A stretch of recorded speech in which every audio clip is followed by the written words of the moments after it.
নমস্কার।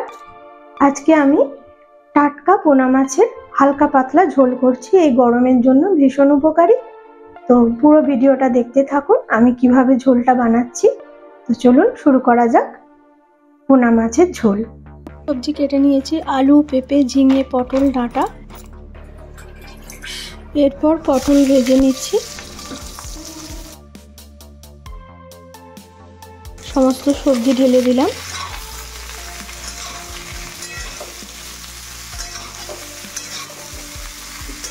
ভালো করে ভেজে নিয়ে হলুদ দিয়ে দিলাম, নুন দিয়ে দিলাম।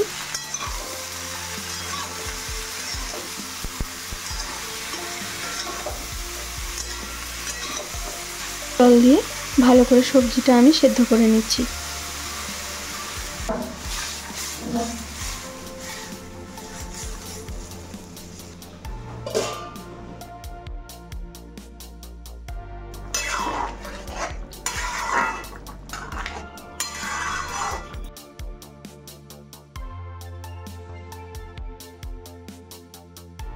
সবজি সেদ্ধ হয়ে গেছে।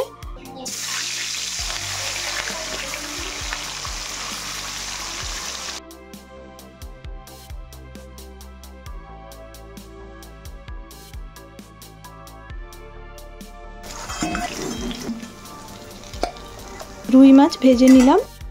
এইবার ঝোলটা আমি ফোড়ন দিয়ে দিচ্ছি।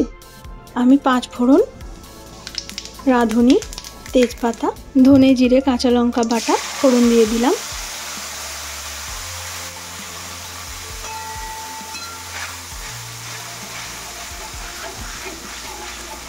এটাকে ভালো করে কষিয়ে নিয়ে এরপর আমি সেদ্ধ করে রাখা ঝোল ঢেলে দিলাম।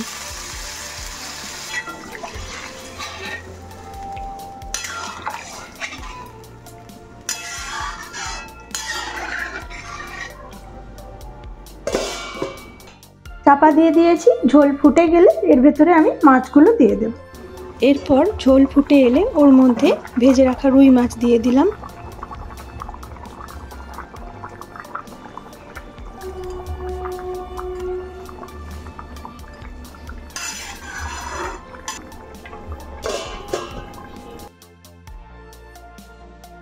দেখুন মাছের ঝোল আমার একদম কমপ্লিট। খুব সুন্দর হয়েছে। এটা প্রচণ্ড গরমে ভীষণ উপকারী। এইভাবে আপনারাও বাড়িতে ট্রাই করতে পারেন। ধন্যবাদ।